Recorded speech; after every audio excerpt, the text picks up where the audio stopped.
सुगम गणित क्लास 8 के भारतीय भवन का मैथ। चलिए अब हम लोग स्टार्ट करने जा रहे हैं आज वर्ग और वर्गमूल। क्या स्टार्ट करने जा रहे हैं बच्चों? वर्ग और वर्गमूल। तो देखना बच्चों, वर्ग और वर्गमूल चैप्टर है यहाँ।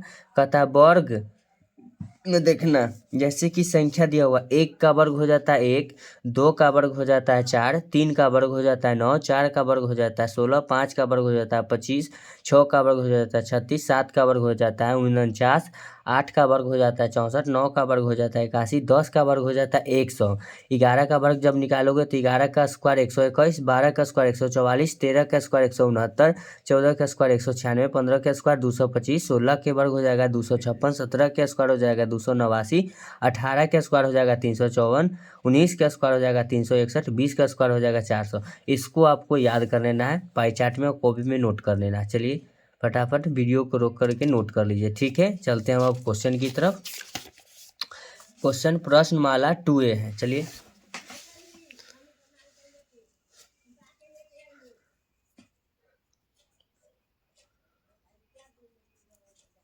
प्रश्नमाला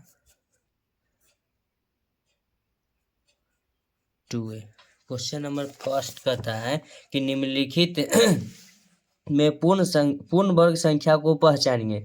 तो पूर्ण वर्ग वैसा संख्या होता है जिसका पूरा पूरा वर्ग मूल्य निकल जाए। चलिए पहला नंबर क्वेश्चन को हम नोट करते हैं बच्चों।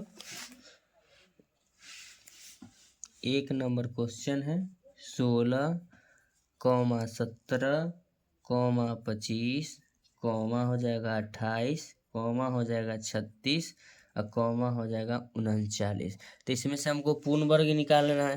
तो चलिए पूर्ण वर्ग निकालते हैं। पूर्ण वर्ग, चलिए तो इसका हम लिख देंगे 16,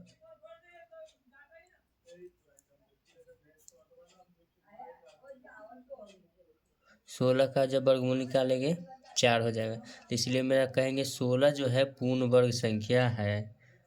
16 पूर्ण वर्ग संख्या है।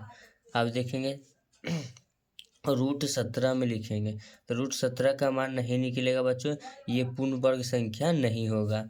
चलते हैं अब 25 में। तो रूट अंडर 25 किसका वर्ग है? 5 का। तो इसको हम लिख सकते हैं 5 गुना 5। 5 गुना क्या लिखेंगे?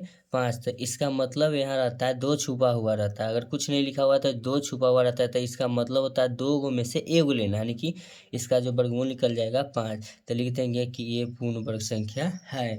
अगला क्वेश्चन है 28।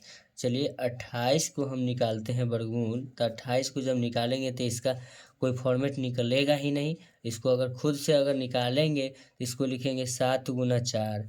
7 गुना 4 को हम क्या लिखेंगे? रूट अंडर 7 गुना 2 लिखेंगे। यहाँ क्या बोले हैं कि 2 छुपा हुआ रहता है, इसका मतलब 2 का मतलब 2 गो में से 1 लेना। चलिए अगर हम 2 गो में से 1 लिखेंगे तो 2√7 होगा। तो ये तो पूरा पूरा निकला नहीं, तो ये पूर्ण वर्ग कहलाएगा नहीं। उसके बाद चलते हैं अब 36 के पास। तो 36 के पास जाएंगे तो 36 के रूट अंडर लिखेंगे तो 36 को हम लिखेंगे 6 गुना 6 बच्चों। तो 2 गो 6 में से 1 गो 6 मेरा निकल जाएगा, तो ये पूर्ण वर्ग संख्या हो जाएगा। अब चलते हैं 39 के पास। तो 39 में मेरा क्या कहता है देखना बच्चों। 39 का अगर हम वर्गमूल निकालने जाएंगे तो इसका वर्गमूल नहीं निकलेगा। वर्गमूल निकालने के लिए हमको इसको 2 फॉर्मेट में तोड़ना होता है, तो इसको नहीं आएगा, तो ये मेरा पूर्ण वर्ग संख्या नहीं कहलाएगा। रूट 39 बराबर जो होगा रूट में रहेगा, तो ये मेरा पूर्ण वर्ग संख्या नहीं कहलाएगा। ओके बच्चों।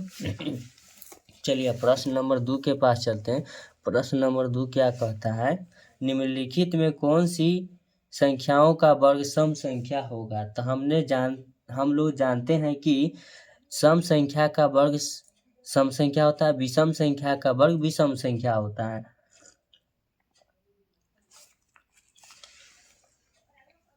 2 नंबर क्वेश्चन को नोट डाउन करते हैं बच्चों।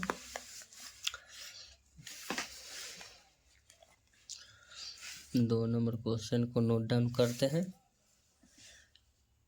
16, 21, 123, 138, 425,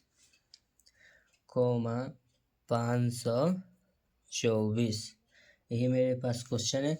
तो इस क्वेश्चन में कहता है हमको कि इसमें कौन सी संख्या जो है उसका जो वर्ग है वो सम संख्या आएगा। चलिए यूँ हम लिखेंगे 16। क्या लिखेंगे बच्चों? 16। 16 का हम वर्ग करेंगे तो इसका सम संख्या आएगा, काहे कि 16 सम संख्या है। हमने जानता है कि सम संख्या का वर्ग सम संख्या होता है, विषम संख्या का वर्ग विषम संख्या है। 21 मेरा विषम संख्या नहीं होगा, 123 मेरा विषम संख्या नहीं होगा।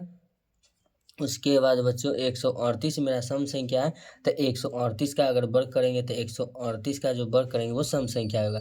लास्ट में 8 का स्क्वायर हो जाएगा, यानी कि 8 गुना 8 लिखेंगे तो 64। लास्ट में इकाई का अंक 4 आ रहा है, जो मेरा सम संख्या कहला जाए। अब देखिए 425, तो अगर 425 के करेंगे तो 5 मेरा इकाई का अंक है, जो भी सम संख्या ही नहीं होगा।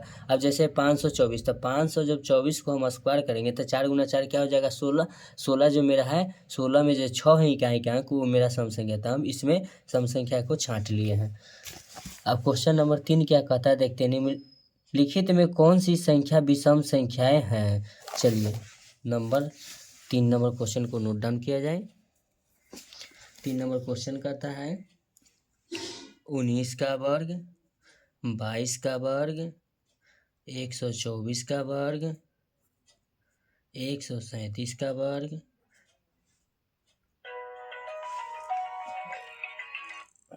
137 का वर्ग,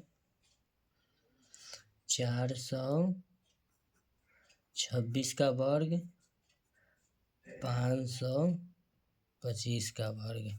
इसमें हमको कहता है, ध्यान देना बच्चों, कि निम्नलिखित में कौन सी संख्याएं विषम संख्या है। तो हमें जानता है कि विषम संख्या का वर्ग विषम संख्या होता है, सम संख्या का वर्ग सम संख्या होता है। चलिए इसको हम लिख देते हैं फटाफट।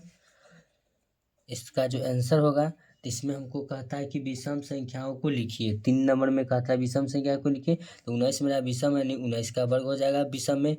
जैसे कि 19 का जब वर्गमूल करेगा, यानी कि वर्ग का मतलब गुना 361, लास्ट में एक आ रहा है, विषम संख्या हो जाएगा। उसके बाद देखना 22 मेरा सम संख्या है, ये तो मेरा क्या आ जाएगा? इसका आंसर सम संख्या, ये नहीं होगा।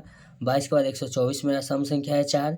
4 का स्क्वायर करेंगे 16, सम संख्या आएगा 7। 7 का स्क्वायर करेंगे 7 गुना 7 49। लास्ट में जो इकाई का अंक आएगा 9, यहाँ भी 7, तो विषम संख्या आ रहा है, इसको हम नहीं चुनेंगे। अब 6, तो 6 का वर्ग अगर करेंगे तो 6 गुना 6 36 होगा, लास्ट में 6 होगा, इकाई का अंक कितना हो जाएगा? 6, जो मेरा क्या हो जाएगा? सम संख्या। इसमें सॉरी विषम संख्या लिखने के लिए कह रहा है ना, तो इसमें मेरा हो जाएगा 137 जो है विषम संख्या, यहाँ नोट डाउन कर लेंगे। 137 विषम संख्या बोला है, सॉरी विषम संख्या को लिखेंगे। देखना 426 मेरा क्या है? सम संख्या है, सम संख्या का वर्ग सम संख्या होता है। 525 मेरा क्या है? विषम संख्या है, तो विषम संख्या का वर्ग विषम संख्या ही होता है। तो 500 क्या लिख देंगे? 25 का स्क्वायर लिख देंगे। क्वेश्चन नंबर 4 की तरफ चलते हैं। 4 नंबर क्वेश्चन क्या कहता है? 4 नंबर क्वेश्चन कहता है बच्चों, निम्नलिखित में कौन सी पूर्ण वर्ग संख्या सम संख्याओं का वर्ग है? चलिए 4 नंबर क्वेश्चन पहले नोट डाउन करते हैं। 144, 256, 289, 15,625, 81, 22,500। चलिए इसका आंसर हमको देखना है, कैसे निकालना है। कहता है निम्नलिखित में कौन सी पूर्ण वर्ग संख्याएं सम संख्याएं के वर्ग हैं? तो क्वेश्चन नंबर 4 का है, तो क्वेश्चन नंबर 4 में हम इसको आंसर लिख देंगे 256।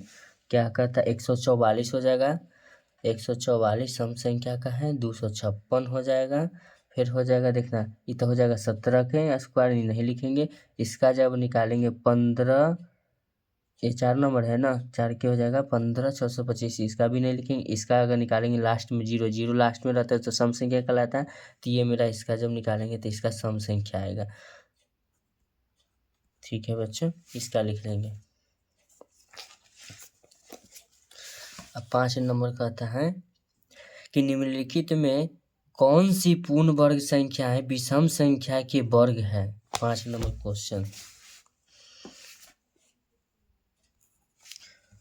क्वेश्चन लिखते हैं 5 नंबर में। 121, 225, 484, 625, 11,201। चलिए इसका हम जो है आंसर लिखते हैं बच्चों। आंसर में क्या होगा, इसमें भी आंसर लिख देना बच्चों। आंसर में क्या कहता है 5 नंबर में, चलिए इसमें हमको कहता है 5 में निम्नलिखित में, ध्यान देना, निम्नलिखित में कौन सी पूर्ण वर्ग संख्या विषम संख्या के वर्ग है। तो विषम संख्या के वर्ग कहने का मतलब है इसमें हम विषम संख्या 11, ठीक है ना, 11 का जब हम निकालेंगे क्या चीज विषम पूर्ण वर्ग संख्या थे 121 जो है 11 का आ जाएगा। उसके बाद क्या है 121 के बाद लिख देंगे 225 लिख देंगे बच्चों। 225 के बाद देखना क्या लिखते हैं 11201, ठीक है, लिख देंगे। ये 111 का हो जाता है, 25 225 है 15 का, ये है 121 11 के। चलिए क्वेश्चन नंबर 6 की तरफ चलते हैं। 6 में कहता है, ध्यान देना, निम्नलिखित में कौन सी संख्याएं पूर्ण वर्ग है। तो कौन सी संख्या पूर्ण वर्ग है, चलिए पहले लिख लेते हैं, क्वेश्चन को नोट डाउन करते हैं। चलिए क्वेश्चन को नोट डाउन किया जाए। सबसे पहले है 100, 9 000 000 1000, 4 पर कितना जीरो है बच्चों, 5 जीरो, 4 पर लिखेंगे 5 0, 3 4 5 0, 625 क्या है 625 पर देखेंगे बच्चों कितना है 1 2 3 4 5 6 0, 6 0 2 3 4 5 6 0। इसमें से हमको पूछ रहा है इसका किसका जो है मान पूर्ण वर्ग, यानी कि 100 का आंसर भी लिख देते हैं। 100 का देख रहा है इसमें, तो हम जानते हैं इस तो नहीं होगा, निकाल के देख लेना। अब है 1000, एक और इसका हम ट्रिक समझाएंगे, वीडियो में बने रहना है। देखना 1 2 3 4 5 जो जीरो रहता है ना लास्ट में, अगर जीरो सम संख्या है, लास्ट में जीरो सम संख्या है, तो कोई भी अगर लास्ट में अगर जीरो सम संख्या है तो उसका अगर वर्गमूल निकालेगा, तो अगर हम 400 कहें, क्या कहें 400, देखना बच्चों 400 में हम एक और जीरो लगा देंगे, तो हम कह सकते हैं ना 400 गुना 10। तो 400 तो 20 का वर्गमूल, लेकिन 10 वही निकलेगा नहीं। अगर वही हम कहेंगे 4 0 4 पर, तो इसका जब वर्गमूल निकालेंगे तो देखना, तो हम सबसे पहले जानते हैं 20 हो जाएगा 40 का, इस पर कितना जीरो आ जाएगा 2 जीरो, कितना जीरो आ जाएगा, तो 2 जीरो का कितना हम लिखेंगे 1 जीरो। तो इसी तरह से हम इसको 400 गुना 100 लिखेंगे, 400 गुना क्या लिख देंगे 100, तो 100 का वर्गमूल निकालेंगे 10, यानी कि इसका जो मान होगा 200 होगा। उसी फॉर्म में लगेगा 625 का वर्गमूल निकल जाएगा, 25 का उसका 625 होता है, लेकिन 1 2 3 4 5 6 को जीरो है, तो लास्ट में इसका 3 जीरो, अगर वही 625 पर 5 जीरो रहता तो इसका जो मान है नहीं निकलता। इसीलिए हम इसको लिख देंगे 625 पर 6 जीरो, 6 जीरो, अगर 5 जीरो रहता तो भी नहीं निकलता, 5 जीरो का फॉर्मेट बन ही नहीं सकता, विषम हो जाता है। चलिए 6 तक के हमने प्रश्न को हल किया है। 7 नंबर प्रश्न की ओर चलते हैं। 7 नंबर प्रश्न देखिए, 7 नंबर प्रश्न क्या कहता है,